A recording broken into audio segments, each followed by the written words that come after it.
Now, there is another family animation that's kind of snuck into cinemas over the past few weeks. There were no media screenings held for this film here in Australia, so it was kind of just go along and catch it when you can. The film is called Spirit Untamed, and I've got to say that this film is a lot better than what I expected that it was going to be. Now, it's a rough sequel to the film Spirit. I say rough because there's no real link between the two films. In fact, this is more of a reboot of the Netflix television series than it is a sequel to the original film.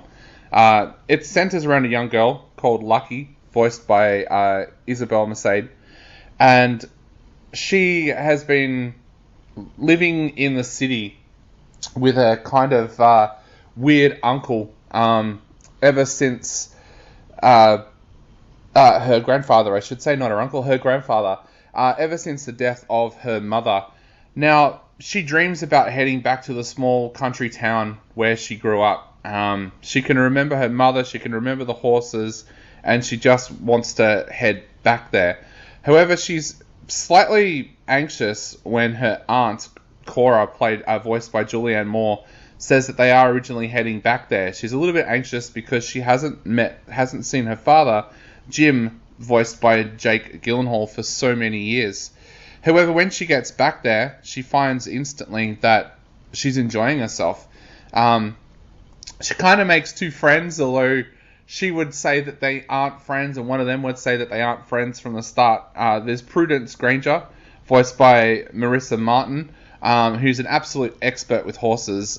She's a brilliant young rider.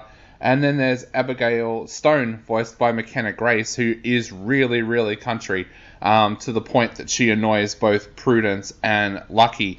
Now, when they arrive in town, or even before they get there, Lucky meets Hendrix, voiced by Walton Goggins, who she later finds out is a horse rustler. Now, when she first arrives there, Hendrix brings in this horse called Spirit that he's trying to break in, and this horse won't let anybody near them.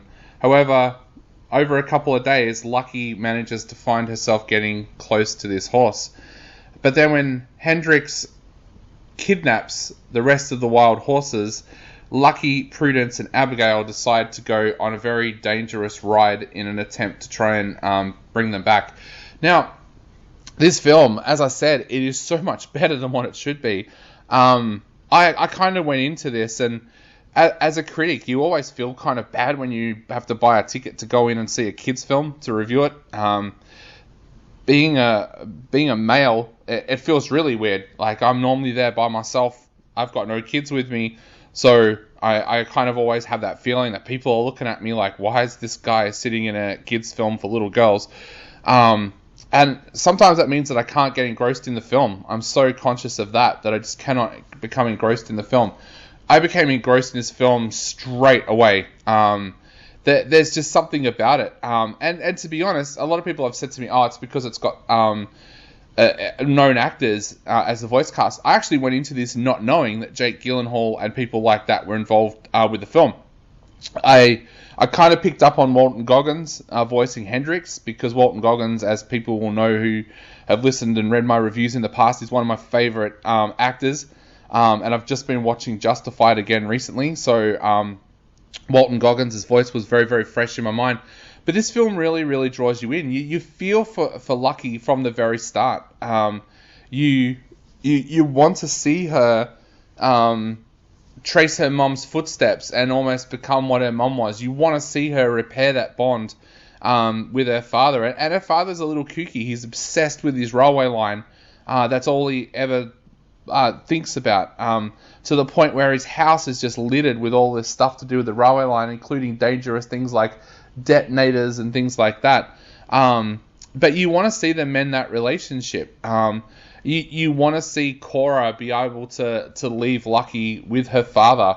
But then you've also got this amazing story as well with the wild horses.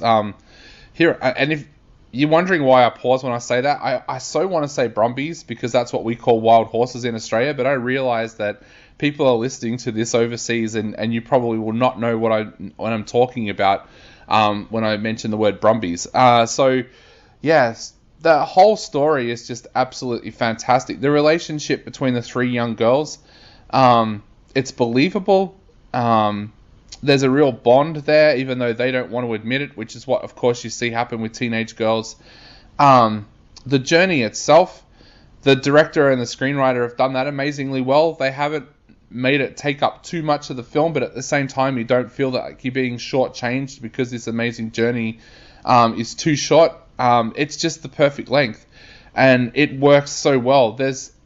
You have like almost heart in mouth moments with this film, even though it's animation, which sounds weird, but you do. You start to care for the characters so much that when they're put in danger, you actually really, really feel for them. So this is an amazing film for kids. Look, boys might struggle with this. I'm sure young boys might say that they're not into a film that's got the three female leads. Look, I know that's sexist thing to say, but look, it's going to happen. I've got young nephews. I know what they say about films like this. Look, but take them along. Maybe they will find something that they like about this film. But I just found it to be an amazing film that the whole family can enjoy. Definitely as adults, you'll find something to enjoy in this film as well. So definitely go along and check out Spirit Untamed. You don't have to have watched the first film. You don't have to have watched the Netflix series. But I think you'll find it's a great film. 4 out of 5.